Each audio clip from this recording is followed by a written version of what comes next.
Muchas gracias, profesor Richard. Padre Molina, usted sabe que el profesor Dawkins es un líder en el planeta hablando de evolución. ¿Por qué la Iglesia se ha demorado tanto en aceptar lo que antes era la teoría de la evolución y ahora es un hecho? Tuve un profesor en la Universidad Gregoriana, un profesor muy eminente, y él nos decía: la Iglesia llega siempre a la escena de la historia, pero llega tarde y llega fatigada y cansada. Eso nos decía ese profesor. Llega siempre, pero fatigada y cansada. Y a otro, que uno de los expertos en el Concilio Vaticano II, también al cual le oí una conferencia, él se hacía esta pregunta: ¿por qué llega tarde y por qué llega cansada? Pero llega. Y la respuesta que él, o mejor, las preguntas que él se hacía era: ¿se trata de una imprudente lentitud de la Iglesia o se trata de una prudente, de una lenta prudencia de la Iglesia? Y yo creo que ciertamente detrás de todo esto lo que hay es una prudencia. Es la virtud de la prudencia. Porque hay teorías y doctrinas científicas que de tal manera transforman el paradigma mental y que tienen su incidencia en la concepción de lo que es el ser humano y de lo que ha de ser su forma de actuar como humano, que entonces la Iglesia quiere ser muy prudente y entonces busca en cierta forma tener hasta las últimas evidencias científicas posibles para poder aceptar ese nuevo descubrimiento que se ha realizado. Y es el caso concreto de la evolución. Ciertamente es necesario ver un poco todo lo que ha sido la evolución de la Iglesia con relación al pensamiento de la evolución, o mejor a lo que hoy se llama ya una teoría. Vamos a verlo después de la evolución. Pío XII, en el año 1950, se había referido ya a la evolución como una hipótesis seria. Pero una cosa es una hipótesis, otra cosa es una teoría. Y él decía que era una hipótesis seria y que no había oposición entre la evolución y la doctrina de la fe, pero que había que ir lentamente, esperando más evidencias, más pruebas científicas. Juan Pablo II fue más allá, cuando en 1996, en un comunicado que le hizo a la Academia Pontificia de las Ciencias, dijo que ya no es una hipótesis seria, como había dicho Pío XII, sino que es una teoría científica en la cual la convergencia de varias ciencias, la biología, la arqueología, la antropología, etcétera, sin que se hubiera buscado esa convergencia, ya ciertamente hacían muy probable, es decir, con pruebas muy claras, esa teoría de la evolución. Con una excepción, todavía que se espera tener más pruebas, más evidencias o más avance en el conocimiento sobre el origen del espíritu. Realmente el espíritu humano es simplemente el resultado de una evolución material, puramente material, o hay algo más allí. Entonces, en este momento estamos en ese punto. Y como sabemos, pues hay un evolucionismo o una teoría de la evolución materialista, puramente materialista, que nos explica todo por medio de la evolución de la materia. Pero hay en la Iglesia, y ha habido también en la Iglesia, lo que se llama un evolucionismo espiritual o espiritualista. Uno de los grandes expositores de ese pensamiento es el afamado Teilhard de Chardin, que en este momento ha sido, hasta este momento está como volviendo a resurgir su pensamiento. Teilhard de Chardin, que fue un antropólogo también, fue engañado con el Homo de Piltdown. Fue un engaño el que sufrió con el Homo del Piltdown. Pero él participó en el descubrimiento del Homo pekinensis. Bueno, pero de todas maneras, en un primer momento, él plantea esa evolución guiada por el espíritu, de tal manera que el espíritu, desde el primer momento en que comienza la evolución material, va guiando, va estando presente a lo largo de todo ese proceso evolutivo. Y entonces así se produjo la cosmogénesis, se produjo la biogénesis, se hizo la noogénesis, o sea, la del pensamiento, y él, desde un punto de vista cristiano, la cristogénesis. La Iglesia fue muy cuidadosa, más aún, en un primer momento rechazó ese primer. Y en el año de 1962 produjo una advertencia. Ojo, cuidado, lo que en latín se llama un monitum del Vaticano. Pero Pablo VI, en 1966, ya manifestó reservas con relación a la observación, con relación al monitum. Entonces ya comenzó a dar un paso, por decirlo así, atrás. Juan Pablo II, en 1988, en una carta que le dirigió en ese momento al que era el director del Observatorio Astronómico Vaticano, pareció referirse positivamente al pensamiento de Teilhard. Benedicto XVI, en unas vacaciones que pasó por allá en Aosta, a él le encantaba la nieve, le encantaban los montes, tuvo una celebración litúrgica en la cual habló que en algún momento habría de realizarse esa liturgia cósmica de que hablaba el padre Teilhard de Chardin. El Papa Francisco, en 2017, en la encíclica Laudato Si, se refiere positivamente a Teilhard. Y recientemente, en noviembre de 2017, los participantes de la Asamblea Plenaria del Consejo Pontificio para la Cultura, aprobaron por unanimidad una petición que se enviará al Papa Francisco, pidiéndole que renuncie al monitum, o sea, a esa advertencia que se había hecho, emitido por el Santo Oficio en 1962 con relación a los escritos del padre Teilhard. Entonces, como ven ustedes, es realmente una lenta prudencia la de la Iglesia la que gobierna todas estas teorías científicas, esperando que haya el mayor número posible de evidencias, dadas las incidencias que puede haber en los seres humanos y en los comportamientos de los seres humanos. Muchas gracias, padre. Profesor Dawkins, sabiendo que la evolución es un hecho, que ya no es una teoría, ¿en qué punto de la evolución de los animales trazaríamos una línea y diríamos, a partir de aquí somos humanos?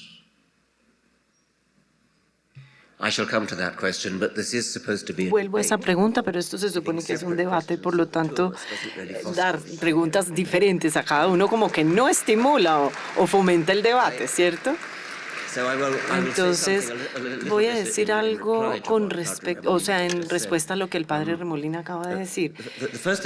Lo primero que diría es que no es solo la Iglesia la que se demoró en reconocer la evolución, sino la humanidad. Creo que esto es un hecho hasta mediados del siglo XIX, antes de que Darwin y Wallace aparecieran. La idea de la evolución y la selección por selección natural era una idea sencilla, y creo que es una idea interesante desde el punto de vista de la historia, preguntar por qué tomó tanto tiempo para la humanidad aceptar esta profundamente importante y sin embargo sencilla idea.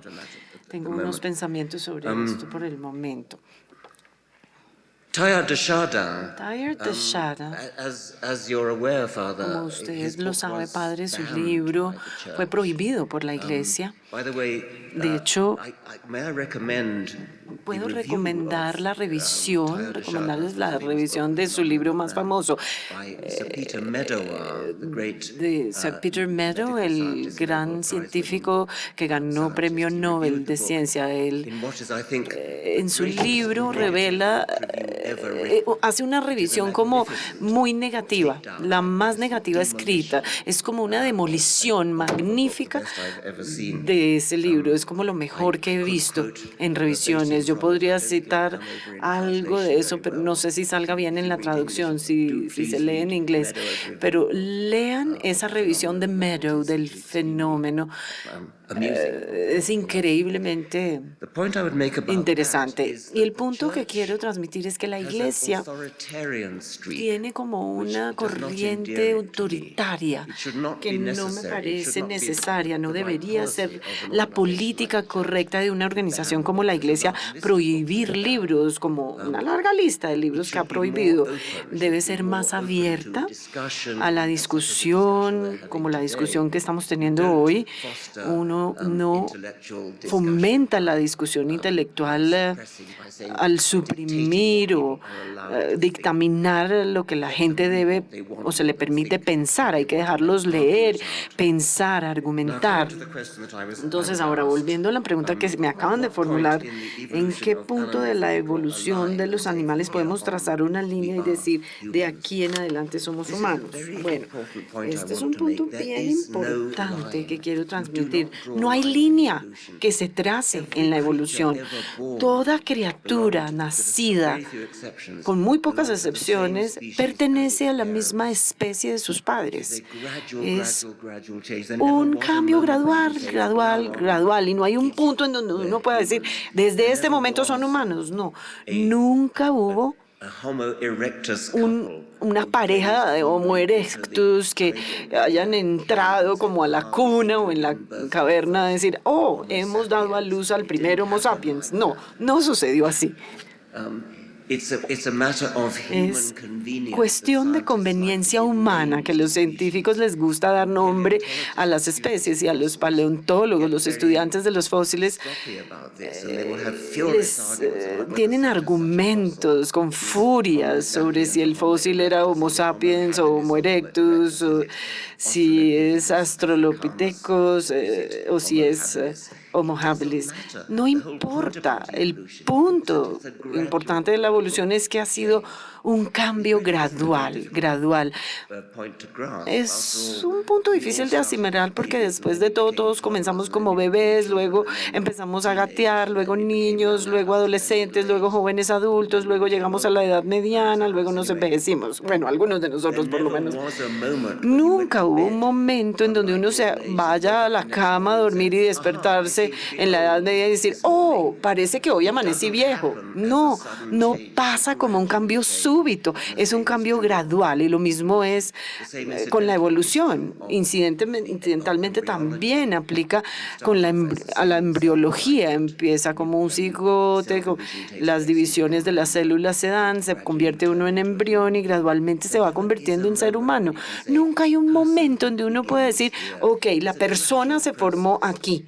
No, es una presencia gradual. Entonces, el tener argumentos sobre los rasgos de esto o del otro, si es una persona o no, si es algo que eso es algo que los abogados y los moralistas deben concentrarse en. Pero no hay un punto de corte en donde digamos, ok, no, hay que quitar esos puntos de corte y ver las cosas en términos de cambios graduales.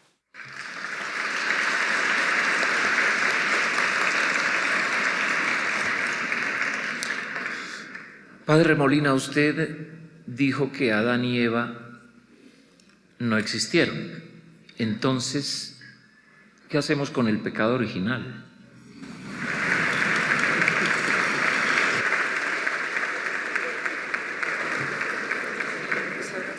Bueno, primero yo quiero referirme brevemente también a lo que acaba de decir el profesor Dawkins. Una de las cosas que a mí más me ha admirado en los libros que he leído del profesor Dawkins es precisamente la insistencia suya en esa gradualidad. O sea, no hay unos saltos, por decirlo así, de una especie a otra, sino que es una cosa sumamente gradual, poco a poco, que lleva precisamente millones de años, ¿verdad? O miles de años, por supuesto. Entonces, eso es así. Bueno, con relación a Adán y Eva y el pecado original, sí. Sobre todo quisiera resaltar que la Iglesia Católica dice que se requiere el sacramento del bautismo católico para liberarse de ese supuesto pecado. Bueno, personalmente, y como decía también al comienzo, yo espero en esto estar de acuerdo con la doctrina cristiana sin ser un vocero de ella ni representante de ella. Así como no existieron Adán y Eva, tampoco existió un paraíso terrenal ni una inocencia total del ser humano. Nunca. El ser humano siempre ha sido un ser limitado, un ser que tiene sus limitaciones no solamente físicas, sino también intelectuales, morales, etc. Cualquiera que haya sido ese primer Homo sapiens, según lo acaba de decir el profesor, que es una cuestión gradual, siempre a mi manera de ver hay eso que en el fondo es el gen egoísta, o sea, hay una tendencia egoísta. Y egoísta no le doy aquí un sentido moral, sino simplemente el hecho de que queremos afirmarnos en lo que somos. Entonces es, por decirlo en otras palabras, es lo que Nietzsche llamaba la voluntad de poder, de afirmarnos cada uno como nosotros somos. Y en ese sentido estamos centrados en nosotros. Entonces, en ese sentido, pues, todos pecamos en esa forma. ¿Por qué? Porque desde un punto de vista social eso no es correcto, ¿verdad? Entonces, yo estoy muy de acuerdo con lo que dice el profesor Dawkins en uno de sus libros. Él es un darwinista genético, el profesor Dawkins, pero no un darwinista social, porque es necesario educar a las personas, es necesario darles una orientación distinta de ese egoísmo. Entonces, realmente lo que nosotros tenemos es que todos queremos centrarnos en nosotros mismos, todos queremos afirmarnos en nosotros mismos. Y el verdadero momento en el cual surge, para mí, el aspecto moral es cuando yo me encuentro con el otro, es en el encuentro con el tú. La autoconciencia del ser humano, no solamente desde el punto de vista psicológico, sino también desde el punto de vista moral, es cuando yo me enfrento al tú y veo de qué manera debo responder, de qué manera debo actuar con relación a él. Entonces, en ese sentido, todos somos pecadores. No en el sentido de que hayamos cometido una falta X o Y, sino que estamos centrados en nosotros mismos y buscamos la supervivencia, buscamos nuestra supervivencia como de acuerdo con todo el proceso evolutivo también. Entonces, no existió un estado paradisíaco. Siempre hemos sido limitados. Uno de los filósofos famosos, Kant, decía que el hombre es malo por naturaleza y decía no por el examen que hagamos de la naturaleza misma, sino por el hecho de ver la historia. Y San Pablo en su famosa carta a los romanos en el capítulo 7 dice, yo no comprendo qué es lo que hago, porque lo que quiero hacer, eso no lo hago, y lo que no quiero hacer, eso lo hago. Eso es lo que hago. Entonces, realmente en ese sentido, el pecado habita en nosotros. Y entonces, en ese sentido, el pecado original es simplemente el hecho mismo de nosotros ser seres humanos. Ese es el pecado original. Y entonces, el bautismo, ¿cuál es el sentido del bautismo? Desde este punto de vista. El sentido del bautismo es una opción personal que se hace por el bien. Cuando yo me encuentro con el otro. Y entonces yo opto voluntaria y libremente de esa manera para transformarme a mí mismo. Y eso se expresa a través de un rito. Los ritos son símbolos, pero son símbolos eficaces en el sentido de que realizan aquello que expresan. Entonces, en ese momento del bautismo se expresa esa opción personal por el bien, que no es una cosa totalmente duradera, sino que es un proceso también, es evolutivo. Entonces, por eso hoy se discute mucho sobre si se da el bautismo de los infantes, de los niños o no, sino sería el bautismo en este sentido es de un adulto que es consciente de su tendencia al mal, pero quiere hacer una opción por el bien y busca el apoyo de una comunidad, la comunidad cristiana que lo apoye en ese sentido y desde luego el apoyo de Dios, ¿verdad? Entonces, en ese sentido el bautismo sería eso. ¿Cuál es el sentido entonces que tiene hoy el bautismo de los niños?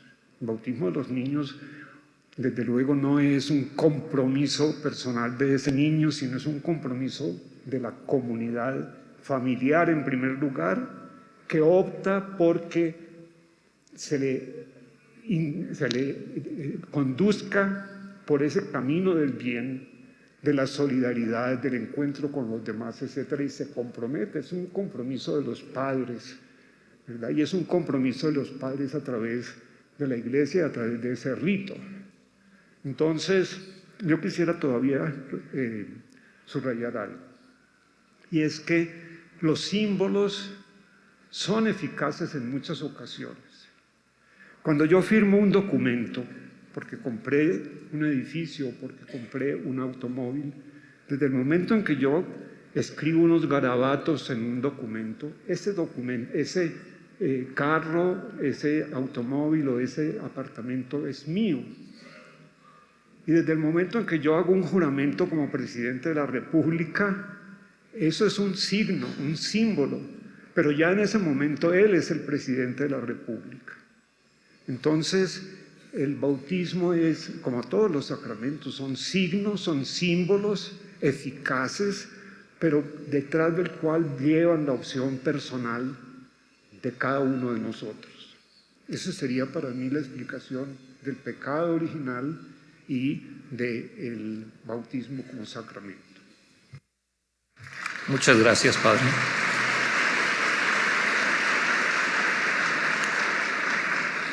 Profesor Dawkins, de acuerdo con la evolución, ¿cómo se reproducían, sospecha usted o sabe, cómo se reproducían los primeros humanos?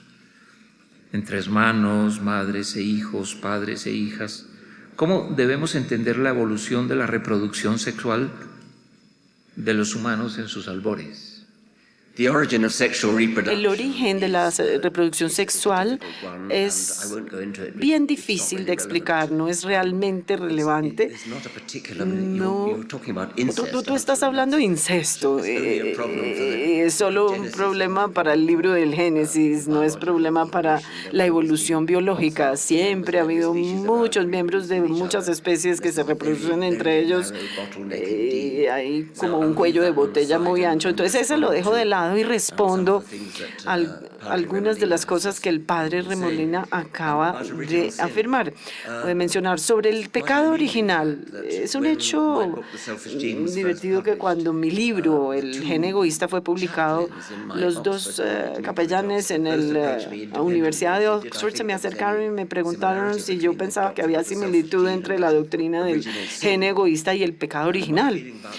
Mi opinión sobre esto es que o fue que la mente religiosa, mostrándose por lo que vale, tomando los símbolos, exagerando los símbolos, para lo que está lista para hablar es de la verdad literal. Es una idea científica que la selección natural trabaja a nivel del gen y arrastrarle un significado simbólico no nos parece llevar a ninguna parte. La idea cristiana, que creo que podemos echarle la culpa a San Pablo de que los seres humanos nacemos en pecado, sin importarnos si existieron Adán y Eva, nos nacimos con pecado, tenemos que ser bautizados y confesarnos, etcétera, para poder redimirnos de ese pecado que todos los seres humanos tenemos. Yo creo que esa es más bien una idea despreciable, horrible, de que un bebé nace con pecado y que hay que demostrar lo contrario y que salvarlo. Cuando se habla del bautismo, el bautismo de bebés, por lo menos, es un símbolo de presunción de que ese niño va a pertenecer a la religión de sus padres. Entonces, antes de que el niño tenga la edad suficiente como para pensar por sí mismo, al niño se le condena a pertenecer a la religión de sus padres. Y yo creo que eso es un poquito malo, es una manera de abuso infantil, y no solo con la Iglesia Católica, parece ser este supuesto en todas las iglesias que nacen con pecado los que no somos religiosos. Estamos felices de hablar de un niño católico, un niño musulmán, hablamos demográficamente de algo así como que para el año 2050 la mitad de la población de Francia será musulmana. Eso es enteramente una proyección demográfica basada en el supuesto de que todo bebé que nace en hogar de musulmanes va a ser musulmán. Todo bebé nacido en hogar de católicos será un católico. En Alemania y en algunos otros países europeos, uno automáticamente le graban impuestos. El Estado lo graba automáticamente y ese dinero va a la iglesia, por ejemplo, de los bautistas, sea o no miembro de esa iglesia. Hay que inclusive ir y pagar dinero para divorciarse de la iglesia en la que uno fue bautizado. Y como lo decía, nosotros en una comunidad secular hasta nos convencemos, porque inclusive usamos el lenguaje del niño musulmano, del bautista, y es monstruoso. Un niño es demasiado joven para saber. Como ejemplo, para llevarlo a casa, supongamos que decimos que este es un niño existencialista, este es un niño de lógica positiva o un niño marxista. Es absurdo, uno se ríe. Sin embargo, uno no se ríe cuando dice uno que el niño es católico. ¿Por qué no? El niño sabe tampoco de catolicismo como sabe también tampoco de marxismo o existencialismo. Es como un truco reunir a los niños y llevarlos a la religión de sus padres. Hay que dejar que el niño decida o la niña decida solo cuando tenga la suficiente edad para saber si quiere pertenecer a una religión o a otra o a ninguna.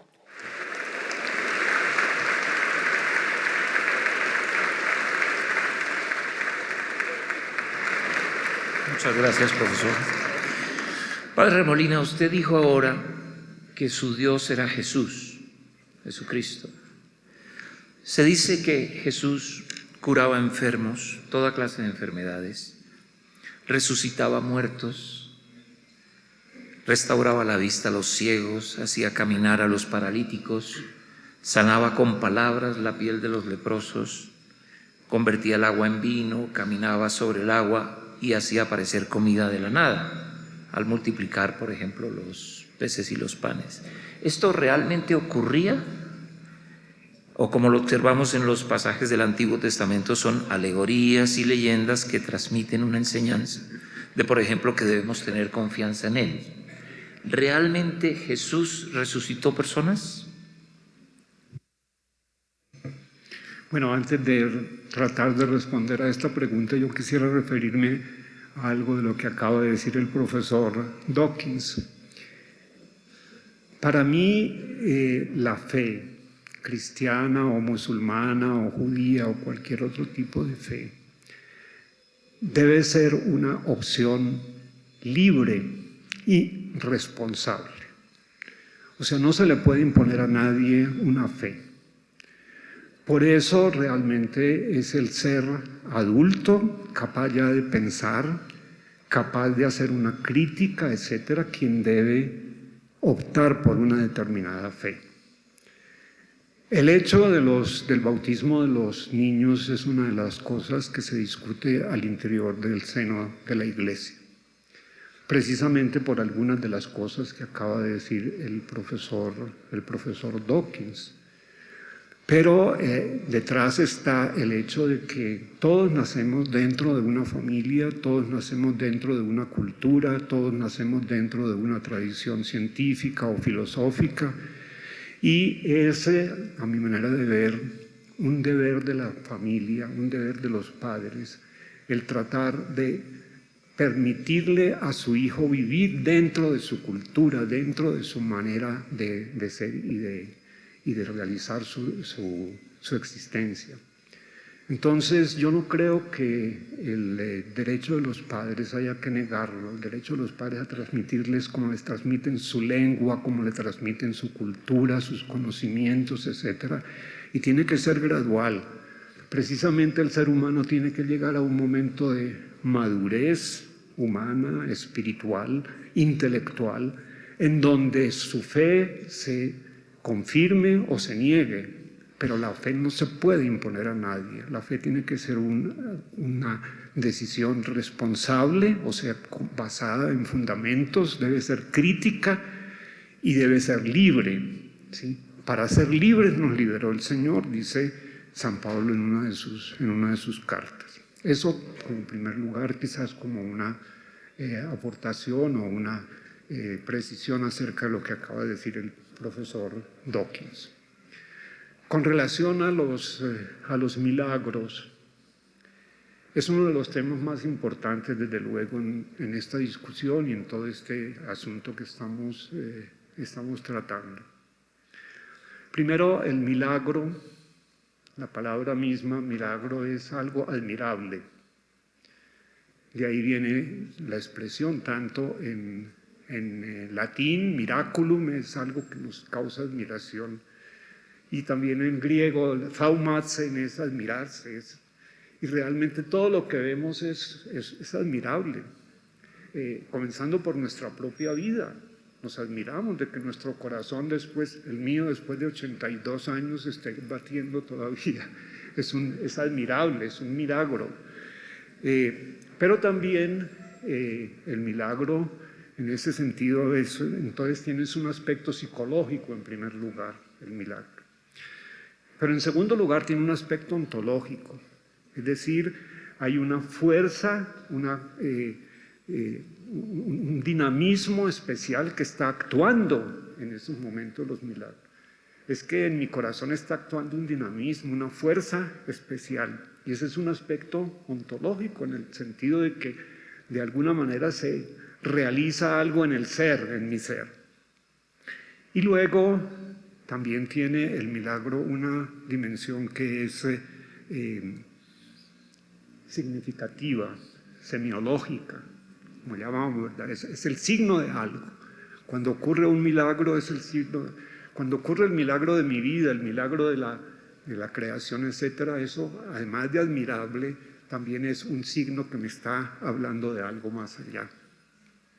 Pero vengamos a los milagros de Jesús. Los milagros son además entonces un lenguaje de Dios. Es la forma como Dios se manifiesta, no de la manera ordinaria a través de la naturaleza, sino de una manera extraordinaria.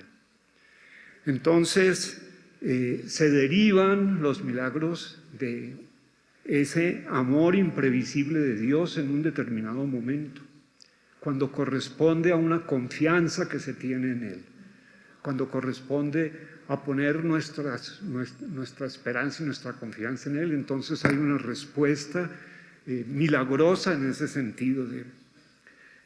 En una de las expresiones del Evangelio se dice que de Jesús salía una fuerza que curaba a todos. Pero esa fuerza era algo que salía de Él, que emanaba de Él. Nosotros creemos, o mejor, nosotros sabemos que hay fuerzas espirituales que causan efectos físicos. Si yo me refiero al profesor Dawkins de una manera respetuosa, de una manera amable, de una manera en la cual reconozco todos los méritos que tienen, pues le estoy transmitiendo una fuerza, es una fuerza espiritual. Y seguramente él se siente mejor si yo comienzo a increparlo, a juzgarlo mal, a insultarlo, le estoy transmitiendo una fuerza negativa. Y eso tiene sus efectos físicos también. Si todo nuestro organismo reacciona ante una alabanza o ante un vituperio, nos estamos transmitiendo una energía. De Jesús salía una energía, como dice el Evangelio. Y por eso algunos querían tocarlo. Pero esa energía tiene que ser una energía en la cual haya una comunicación entre las dos personas. Y también reconocemos que hay esas fuerzas que llamamos parapsicológicas, en donde hay personas, no todas, pero hay personas que tienen esos poderes parapsicológicos y hacen mover objetos por el techo y todas. Y ese es un hecho, es una fuerza espiritual que produce esos efectos físicos. Si Dios es el creador de todas las cosas, si es la fuerza que nos, como decía yo al comienzo de mi introducción, si Dios es el que nos da la vida, si Dios es el que nos da todo lo que tenemos, si en Él vivimos, nos movemos y existimos, ¿qué imposibilidad podemos darle para que su fuerza no nos transforme en determinados momentos y produzca unos efectos físicos también en nosotros, como es esto de los milagros? Son señales, los milagros son señales del poder de Jesús, de la fuerza que tenía Jesús y de su unión con Dios. Pero obviamente, de los muchos milagros que se narran en el Nuevo Testamento, en la persona de Jesús, hay que venir a las ciencias bíblicas, a la exégesis, a la hermenéutica, para ver cada uno de los milagros, si verdaderamente fue eso que llamamos un milagro o no. No solamente desde el punto de vista psicológico, de la admiración que causa, sino desde el punto de vista real. Entonces habrá que hacerlo así para poder definir sí o no aquí hubo efectivamente un milagro, una intervención de Dios. Entre otras cosas, el último premio Nobel, precisamente que adquirió el premio por la percepción de las ondas gravitatorias, dice: yo no veo ninguna dificultad en aceptar la existencia de Dios, pero si va a hacer un milagro tiene que respetar las leyes de la naturaleza. El que ha puesto una ley puede ir más allá de esa ley en un determinado momento con su fuerza o no. De todas maneras, es necesario caer en la cuenta de que los milagros que hayan existido son milagros que se dan en un contexto de fe. No, un milagro no es una especie de show. Un milagro se da siempre en un contexto de fe, de una relación interpersonal a través de la energía que nos comunicamos, y que hay personas especiales que pueden comunicarnos esa energía, como es el caso de Jesús, del cual surgía esa fuerza que curaba a todos. Muchas gracias, Padre. Profesor Dawkins, en esta misma línea, ¿qué opinión tiene, y esto lo quiere saber mucha gente aquí, lo pude comprobar, qué opinión tiene usted de Jesús? ¿Cree usted que Jesús existió históricamente?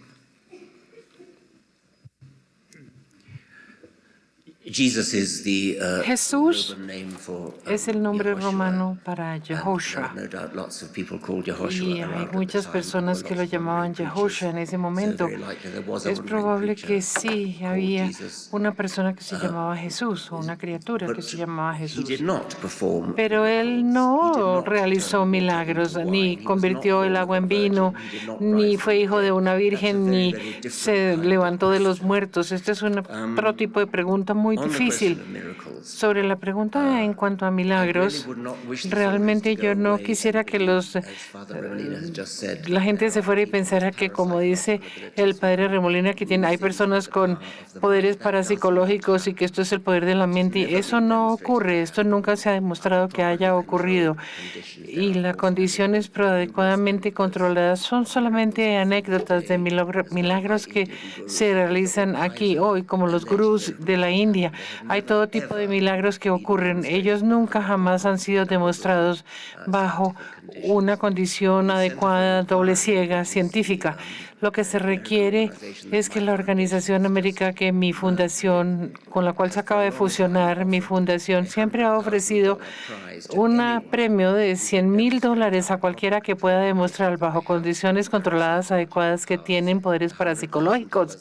$100,000 nunca se han entregado, lo cual yo creo que nunca se van a entregar. Los parapsicólogos simplemente no existen.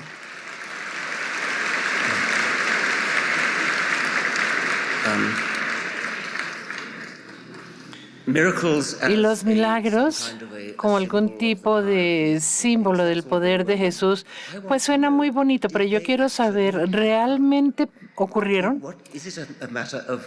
¿Es un asunto de un hecho histórico? Hemos estado de acuerdo, y yo también tengo otra pregunta, que la Biblia no es un registro de la ciencia. La Biblia no es un libro científico. Sin embargo, la razón por la que muchas personas son religiosos es porque creen en esas historias de milagros en la Biblia y pensaban que Jesús sí convirtió el agua en vino y que sí era hijo de la Virgen. Estas son reclamaciones científicas, pero podríamos decir en este momento que no es un trabajo de la ciencia, sino un trabajo de una mala ciencia. Cosas que pasaron, pero que científicamente no ocurrieron. Yo no creo que el padre Remolina realmente crea que Jesús convirtió el agua en vino, por ejemplo. Bueno, entonces yo creo que es como evasión hablar de milagros como que sea por energía o algo. De hecho, sí, realmente ocurrieron, pero yo creo que la respuesta es no. La otra pregunta, volviendo otra vez a lo primero que usted me preguntó.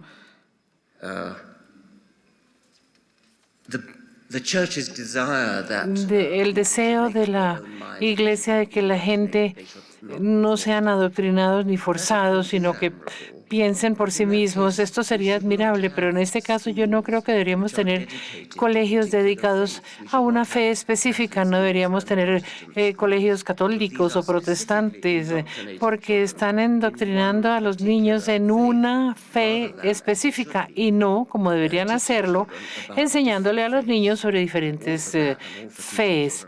Yo hablo a los niños sobre la existencia de diferentes fees religiosas, pero ellos le dicen, usted cree en esto porque usted es católico. Yo creo que esto es malévolo. Yo creo que hay muchos experimentos que se han hecho donde los niños se dividen de manera arbitraria en dos equipos, simplemente dándoles a la mitad de ellos una camiseta verde y a los otros una naranja. Y después de algún tiempo, los verdes y los naranjas se vuelven bandas, tienen prejuicios sobre la camiseta que tiene el otro color.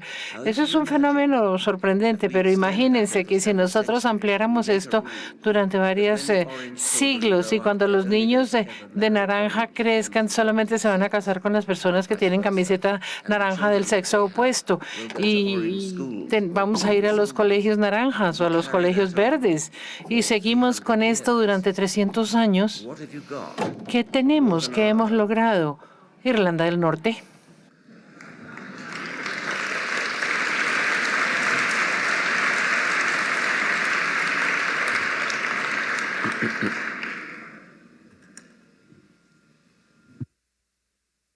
Gracias, profesor Dawkins. Padre Remolina,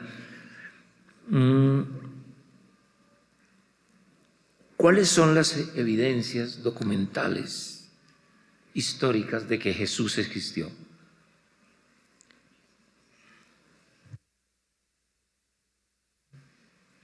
Bueno, yo creo que en ese tema ya muchos de los autores, historiógrafos, etcétera, han hecho una investigación en el sentido de que realmente Jesús existió. Pero, yendo más directamente a la pregunta suya, primero, pues yo creo que hay referencias en el Evangelio que se pueden constatar o que se pueden negar acerca de ciertos personajes, como por ejemplo la referencia a Quirino, que fue el que ordenó el censo en el cual José y María fueron a inscribirse, a Herodes, personas históricas, a Pilatos, persona histórica. Todo eso se puede controvertir y se ha estudiado y se ha llegado a que sí realmente. Entonces, también en el caso de Jesús ha sido algo por el estilo. Pero refiriéndome ya a autores más fuera del cristianismo, está el famoso libro de Josefo, historiador judío, escribe precisamente sobre las antigüedades judías, es un escritor de alrededor del año 93 a 94 después de Cristo, e incluye referencias al bíblico Jesucristo en sus libros 18 y 20, Antigüedades Judías de Josefo. El historiador romano Tácito, que es uno de las grandes autoridades en cuestiones históricas de ese tiempo, se refirió a Jesús, el Cristo, y su ejecución por Poncio Pilato en el libro de los Anales, escrito en el 116, año 116. El acontecimiento de la crucifixión, que fue algo vergonzoso realmente, porque el hecho de que uno de nuestros amigos esté, por ejemplo, en este momento en la cárcel por mafioso, pues a nosotros nos avergüenza, y sin embargo los cristianos estuvieron predicando la crucifixión de Cristo, que era algo verdaderamente vergonzoso. Entonces, esos son datos históricos. Obviamente los datos históricos no les podemos pedir la misma precisión que le pedimos hoy a un dato histórico. Pero además de eso, yo creo que, volviendo a los mismos evangelios, el prólogo de San Lucas es extraordinariamente explícito en ese sentido.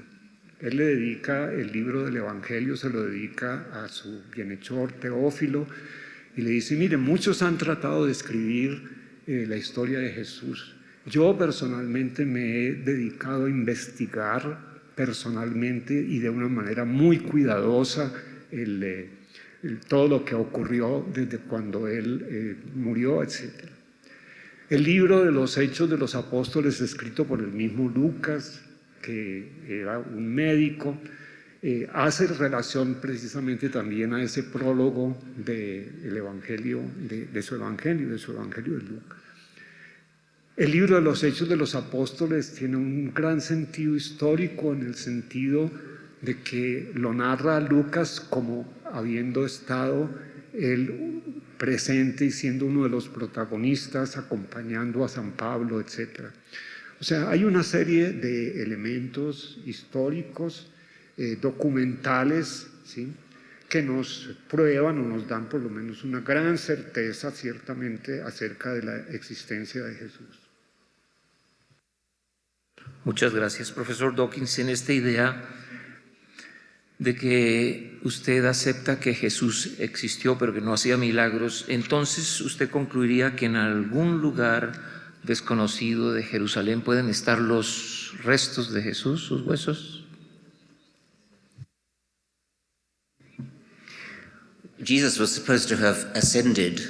Se suponía que Jesús ascendió al cielo. En términos estrictos, sus huesos no deben estar presentes. Aún María se supone que se llevó al cielo también la ascensión de María. Y esto es típico de la doctrina de la Iglesia romana, que fue como un invento. El supuesto de María no tiene ninguna evidencia, ni en la Biblia, ni en ninguna parte. Parece como que hubiera sido una buena idea. Era una persona tan santa, pues claro que flotó hacia el cielo. Y entonces, pero no hay evidencia de que esto pasó. Pero esta es la forma típica en que opera la Iglesia. Se inventa cosas. Y con la autoridad y con la gran tradición, esto finalmente termina siendo aceptado como un hecho. Y Jesús, también tenemos una pregunta hipotética. ¿Estarán sepultados allí los huesos de Jesús? Pues no se puede probar. Debería haber, sí deberían haber allí algunos huesos. Pero no hay un cromosoma Y, porque uno recibe el cromosoma Y del padre, pero Jesús nunca tuvo padre. En esta evidencia histórica de Jesús, los evangelios se escribieron muchas décadas después de la supuesta muerte de Jesús. Los más antiguos que tenemos son las epístolas, que hablan de Jesús muy poco. Hablan mucho del significado teológico de Jesús, pero no de sus eventos históricos. Entonces, yo creo que esta es una pregunta como muy abierta de si Jesús existió. Tal vez sí existió, pero no hizo los milagros que se le atribuyen. Gracias, Padre Remolina. En ninguno de los 4 evangelios se registra el momento de la resurrección de Jesús con la precisión que se detallan, por ejemplo, los milagros que hacía. Solo indican que la madrugada del domingo la tumba estaba vacía. Algún día la Iglesia Católica podría decir que la resurrección física es una alegoría para entender que la resurrección es un tema espiritual.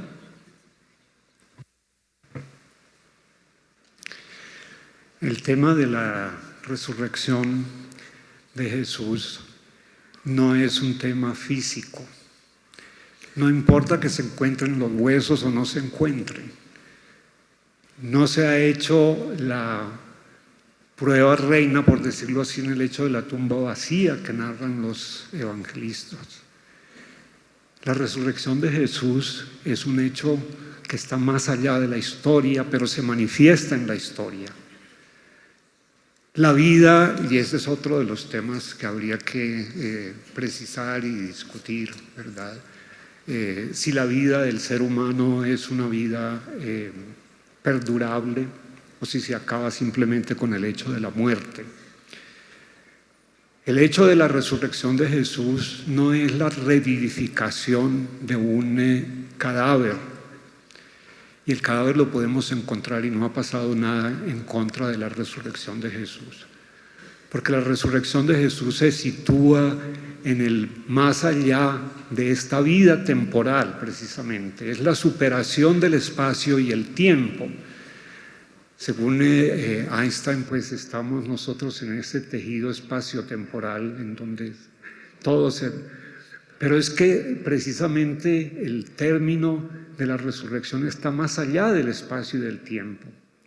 Es lo que a lo que nos abre precisamente una fe que no es puramente materialista, en el sentido de que solo estamos acá en este mundo y este mundo se acaba y pasó todo.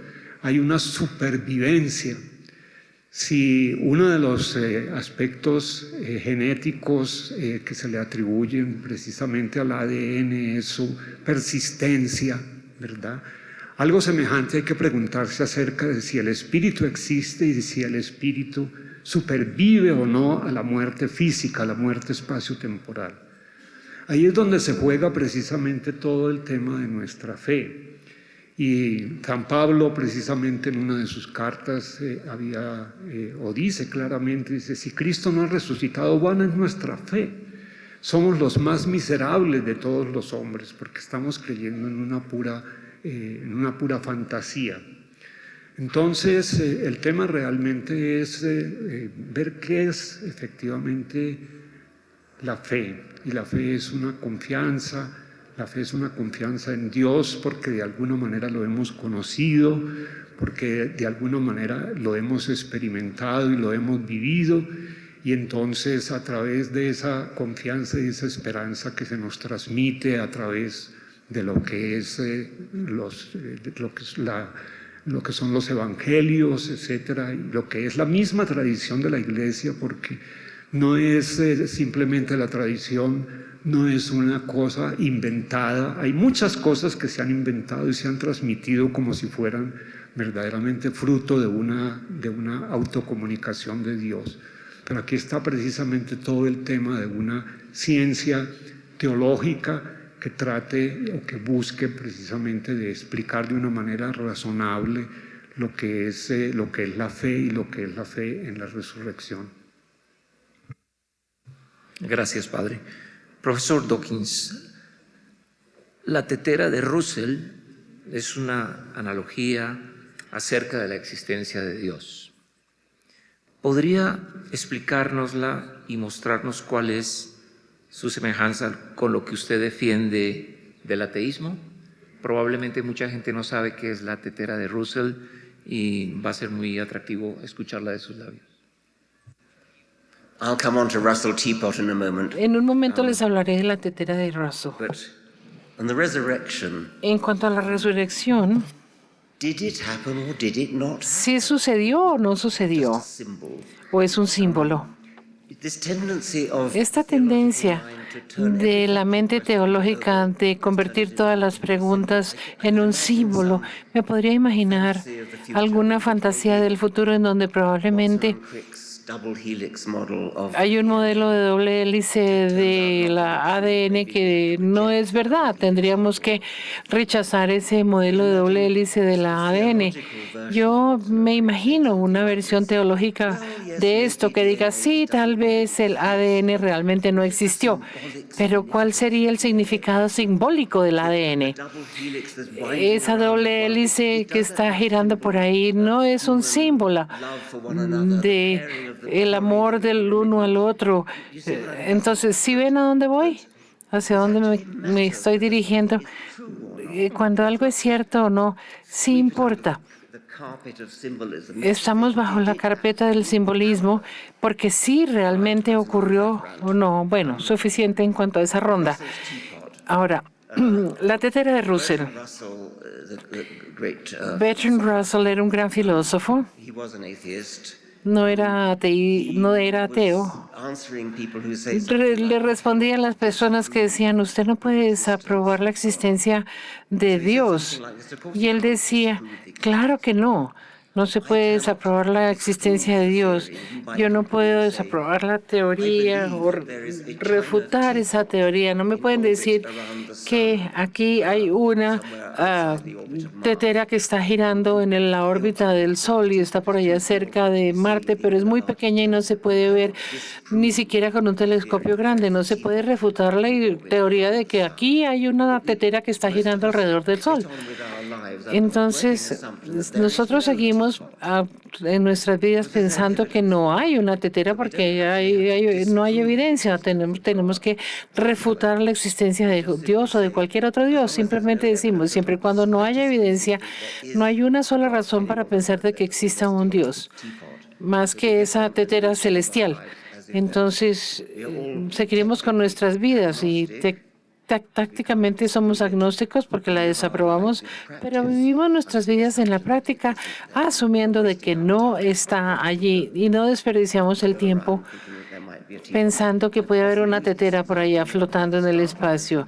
Y cuando alguien nos dice que han fotografiado algo en alguna capa especial, se muestra esa tetera enorme que la gente adoraba.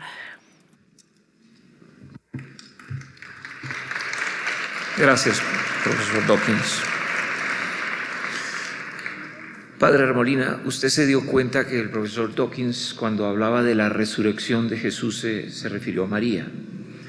Según la tradición católica, en el año 40 después de Cristo, a orillas del río Ebro, en Zaragoza, España, se aparece por primera vez en carne mortal al apóstol Santiago el Mayor, la Virgen María, Madre de Jesús. Desde el Concilio de Trento se dice que la Virgen ha tenido 2000 apariciones, de las cuales solo 16 son oficialmente aceptadas por Roma. ¿Cómo explica usted este fenómeno de la Virgen María? Pero antes quisiera referirme a algo que acaba de decir el profesor Dawkins sobre la tetera de Russell. Esa sí es una pura fantasía, lo de la tetera de Russell. Es una creación de la mente que dice, bueno, vamos a ver si sí o no eso existe. Y obviamente, pues, de lo fantástico podemos hacer cualquier cosa. Pero la comparación con la realidad de Dios es totalmente distinta. Es que de Dios estamos viendo la naturaleza, es que de Dios estamos viendo nuestra vida, es que de Dios estamos viendo... De la tetera de Russell no hemos visto nada, solamente lo que nos imaginamos. Y entonces la naturaleza, el mundo nos está hablando de algo más allá de él. Eso es un simbolismo. Un simbolismo es algo que está unido a una cosa que tenemos y que se ve, pero que no estamos viéndola en ese momento. Pero bueno, ese es el tema del simbolismo que habría que tratar de explicar también y precisar más tarde. Con relación a las apariciones de la Virgen, hay un documento reciente de la Congregación para la Doctrina de la Fe, reciente documento que fue firmado por el cardenal Ratzinger, precisamente en ese momento en que todavía era el prefecto de la Congregación para la Fe, a propósito de los famosos misterios de Fátima y de las apariciones de Fátima. Y en ese documento, que es un documento largo, él explica primero la diferencia que hay entre una revelación, o sea, una autocomunicación de Dios reconocida por la Iglesia, que se llama la revelación pública desde el punto de vista de la Iglesia, que se cierra con los evangelios, y lo que se ha llamado las revelaciones privadas, que son hechos que se han manifestado a diversas personas y que no hacen más que hacer que se viva de una manera un poco más concreta en un determinado momento esa fe consignada en la Sagrada Escritura y particularmente en el Nuevo Testamento. Entonces, a propósito de eso, hace una distinción antropológica de las diversas experiencias que se pueden tener desde un punto de vista religioso. Y habla en primer lugar de la experiencia sensible para distinguirla precisamente de estas experiencias. Una experiencia sensible es cuando yo estoy viendo algo físico, como los estoy viendo a todos ustedes y como a todos ustedes me están viendo a mí con sus sentidos. Eso es otra cosa. Una experiencia de este tipo, una de estas apariciones particulares a los niños de Fátima o al apóstol Santiago, como es el punto de partida de esta cuestión que se me hace, eso es realmente algo, una percepción de tipo imaginativo que puede ser verdad o puede no ser verdad. De hecho, la mayoría de todas estas apariciones continuamente están haciendo apariciones de la Virgen. La mayoría absolutamente son pura imaginación. Pero hay algunos acontecimientos que son más importantes, diríamos más especiales para algunas personas, en las cuales se traducen en imágenes para representarse eso que han experimentado interiormente. Esas son las que se examinan y las cuales no hay que obedecer, por decirlo así, o no hay que asumir de una manera indispensablemente para estar en la fe católica. Si yo no acepto las apariciones de la Virgen de Fátima, sigo perfectamente como cristiano católico. Si no acepto la aparición a la cual hace alusión aquí el moderador de la Virgen que se le aparece a Santiago, etc., perfectamente dentro de lo que es mi convicción cristiana católica. Hay además también unas experiencias que son las experiencias espirituales de los grandes místicos, que son sin imágenes precisamente. Son experiencias de una unión interior profunda con Dios que no tiene imágenes. Son los grandes místicos que no solamente han existido en el mundo cristiano, en el mundo católico, sino también en el mundo islámico, en todas las demás religiones, en el mundo brahmánico, etc. Entonces hay que distinguir muy bien y darles el valor que tiene a cada una de estas formas de manifestación. Gracias, padre. Doctor Dawkins, la revista National Geographic, se tiene la idea de que es una revista inclinada hacia la investigación y la ciencia, pero en diciembre del año 2015, la revista National Geographic dedica su carátula y su publicación a la Virgen María, titulando la edición La mujer más poderosa del mundo. ¿Qué opinión tiene usted de este personaje religioso tan influyente? Y como biólogo, ¿cómo analiza este fenómeno en la mente de multitudes? ¿María es un meme? Es un hecho triste que si leemos los evangelios, Jesús parece tener poco tiempo para su madre. Es algo así como, ¿qué hago contigo, mamá? El culto de María es algo muy católico de los romanos. Ella se le elevó al estado como de diosa, más de lo que los católicos quisieran. Realmente es una religión politeísta. La aparición de Fátima es una de esas públicas, diferentes a las privadas, pero las públicas son las que impresionan a las personas. Los milagros públicos son los que realmente impactan a las personas y las llevan a creer. La aparición de Fátima especialmente es muy persuasiva porque hubo testigos por 70,000 personas. 70,000 personas vieron que el sol cayera hacia la tierra. Eso no se puede argumentar. Con 70,000 debió haber ocurrido, ¿no es cierto? Porque solo en Fátima, en el resto del mundo lo hubiera visto y el resto del mundo se hubiera destruido, pero eso no ocurrió. No ocurrió, claramente no ocurrió. Sin embargo, lo observaron 70,000 personas. Entonces, ¿qué podemos pensar de eso? 70,000 personas tuvieron una alucinación, parece improbable. Pero sería más probable que el sol sí se moviera. Hay una lección excelente que cuando 70,000 personas han visto un milagro, aún ese obviamente no ocurrió. No tenemos que tomar en serio esos milagros en donde una o dos personas lo vieron, y mucho menos por ser algo simplemente interno. Tengo mucho más que decir al respecto. En cuanto al culto de María, que parece ser característico de la Iglesia Católica Romana, Jesús mismo no hablaba mucho de ella, ni tuvo mucho que ver con ella. Si vamos a Irlanda, ven imágenes. En unos sitios en Irlanda vemos fotos del presidente Kennedy, del Papa Juan XXIII y de María, con una corona como muy estúpida sobre su cabeza, la reina del cielo. ¿De dónde viene todo esto?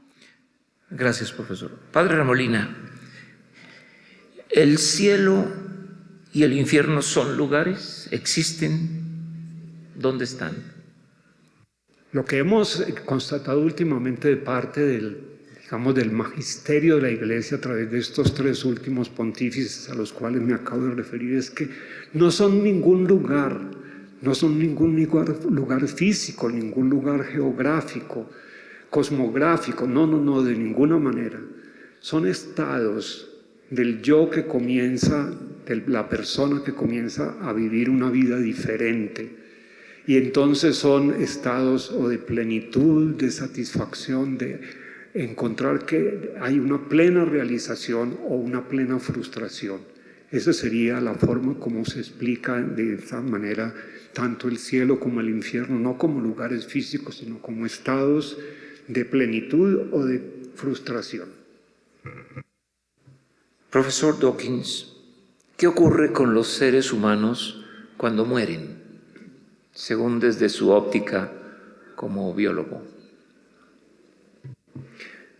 What happens to us when we die? Lo que nos sucede cuando morimos. Some of us are buried. Algunos nos entierran, a otros los creman, a otros les hacen la disección.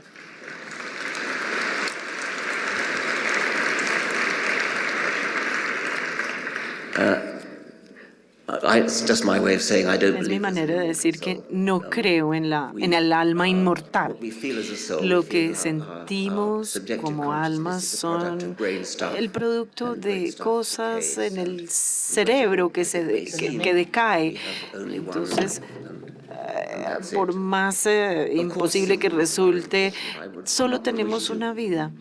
Sobre los símbolos, no quisiera decir que los símbolos no sean importantes, son importantes. El gran artista, su significado, los símbolos son importantes y también lo es la realidad. Creo que es bien importante distinguir, diferenciar entre los símbolos y la realidad. Lo que me preocupa en la mente religiosa y teológica es esa tendencia a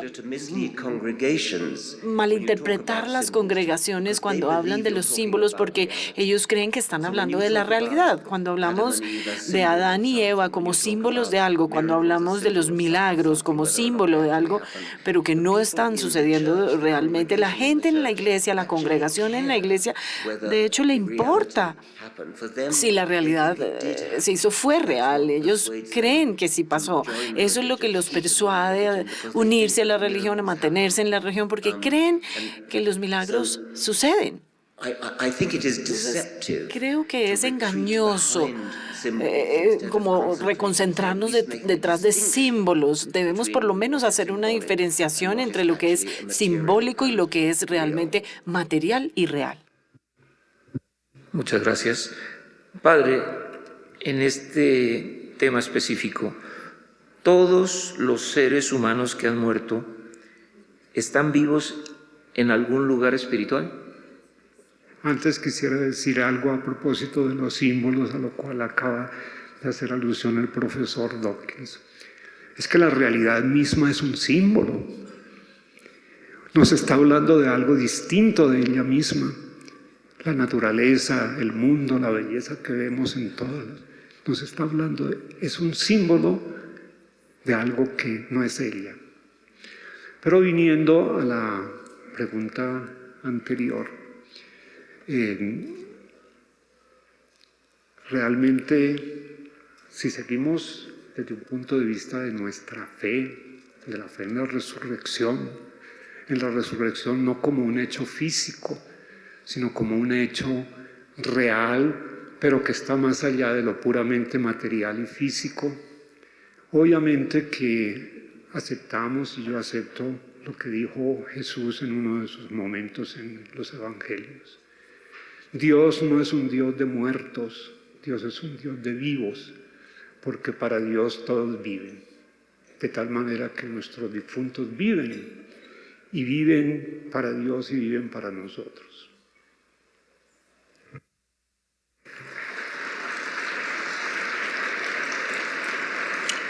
Muy bien, en este momento hemos terminado, digamos, las preguntas que nos formularon un grupo de personas que pensaban que podían hacerse esas preguntas. En este momento, el padre Remolina puede formularle una pregunta al profesor Dawkins acerca de lo que hemos estado conversando. Profesor Dawkins, usted dice que es muy probable que Dios no exista. Viva tranquilo, disfrute de la vida. Pero solo es muy probable. Según se dice, a Bertrand Russell le hicieron esta pregunta: ¿y si después de morir despertase ante la presencia definitiva de Dios? Entonces, ¿qué? Y Russell contestó, entonces diría: Señor, no nos diste suficientes pruebas. ¿Piensa usted, profesor Dawkins, que Dios no nos ha dado suficientes pruebas de su existencia?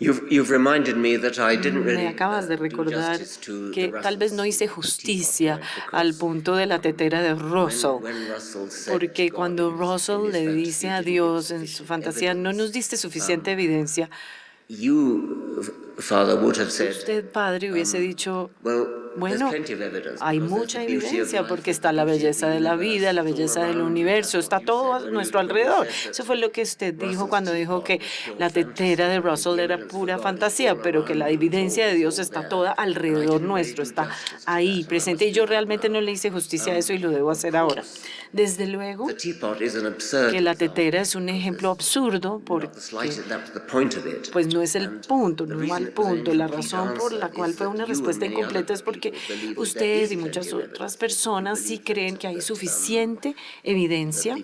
the beauty of nature, for example. La belleza de la naturaleza, por ejemplo, es evidencia de su existencia, la existencia del universo es evidencia. Entonces, la parte incompleta del argumento de la tetera de Russell es que We believe that we have an nosotros alternative creemos que explanation tenemos for what una you think of explicación as alternativa a lo que pensamos como Darwin came que es along. evidencia. It Antes seemed de self-evident Darwin to everybody parecía tan evidente that para the existence todos of que la life, the existencia complexity de of la life, the vida, la beauty of life, complejidad, la belleza the fact that de la life vida, creates such a el hecho strong de que la illusion of vida time, creaba sufficient toda evidence esta of ilusión de diseño, era suficiente evidencia de la existencia del Creador, de Dios. Ahora creemos que tenemos una idea alternativa un poco mejor, menos parsimoniosa.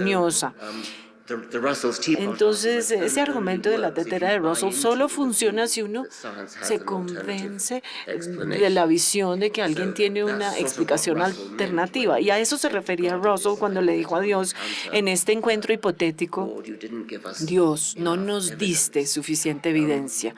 Si me preguntas qué le diría a Dios, eso sería algo que yo le diría. Y otra cosa que diría sería: ¿qué Dios eres tú?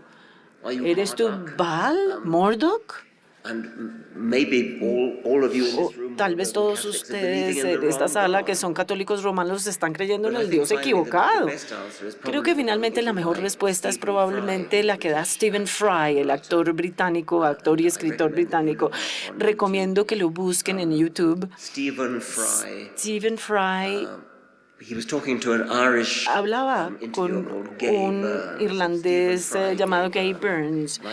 Y no puedo citar a Stephen Fry exactamente, ciertamente no le puedo hacer justicia a sus bellos tonos. Y dijo: Dios, ¿qué estabas haciendo en toda esa tragedia terrible que sucede en el mundo? ¿Qué pasa con los niños que se mueren de cáncer? Todos estos horribles sufrimientos que vemos en el mundo. ¿Eres responsable de esto? Si es así, yo no quiero conocerte. Muchas gracias. No hay duda de que el periódico El Tiempo tiene una influencia tremenda porque fueron muchísimas las preguntas que mandaron y les costó mucho trabajo al periódico El Tiempo conseguir 2 preguntas. La primera para el padre Remolina. Padre Remolina, la religión católica se considera una institución que impulsa valores como la moral y consideran que eso puede ser bueno, pero en Colombia, un país 92% católico, ¿cómo se explica tanta corrupción de los políticos que van todos los domingos a misa?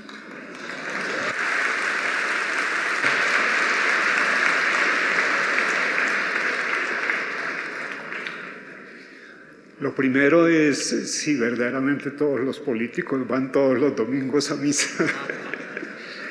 Pero en realidad es una pregunta que nos debe llevar a tomar conciencia a nosotros los católicos y muy particularmente a los educadores sobre la forma como estamos educando.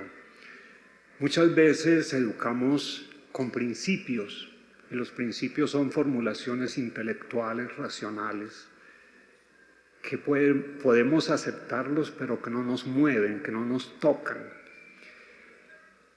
Nos ha faltado educar en valores. Los valores son aquellas formas como los principios bajan al corazón y nos hacen actuar de una manera responsable de acuerdo con esos principios. Tenemos que educar muchísimo más en valores, no tanto en principios. Desde luego, la base son los principios, pero tenemos que educar ante todo en los valores. Esto nos lleva a ver si realmente la educación católica que hemos tratado de transmitir a través de lo que llamamos valores, lo hacemos de una manera valórica o simplemente de una manera teórica.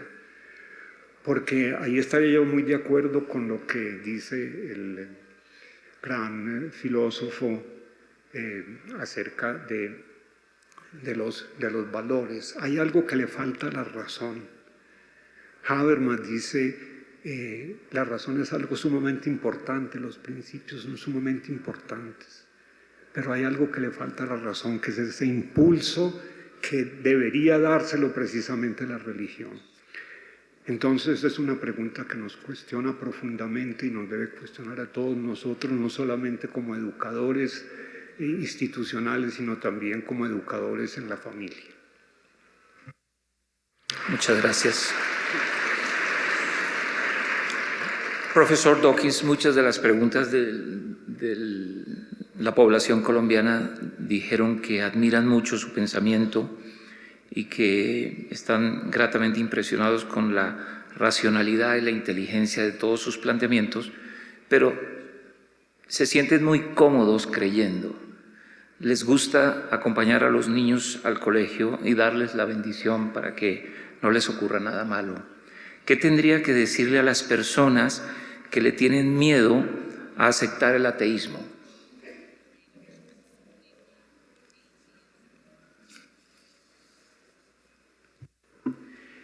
Yo no creo que nadie deba tener miedo de aceptar la realidad si la evidencia lo favorece. Es cierto, desde luego, que la religión le da consuelo a las personas y a uno podrían acusarlo de privarlos de ese confort, de ese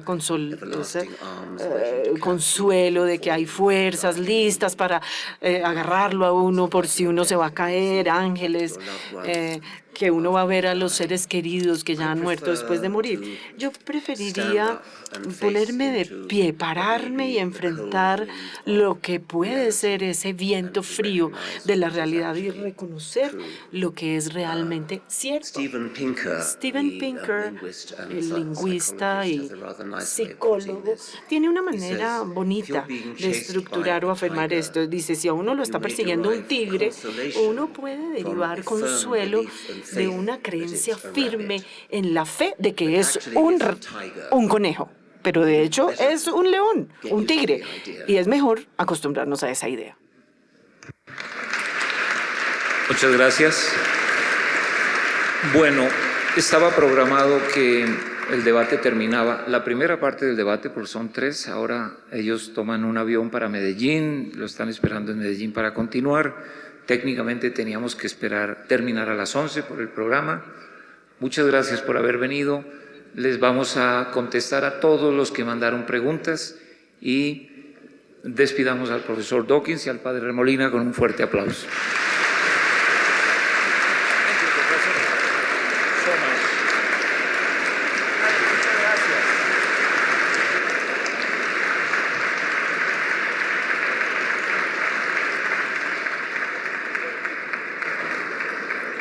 Muchas gracias.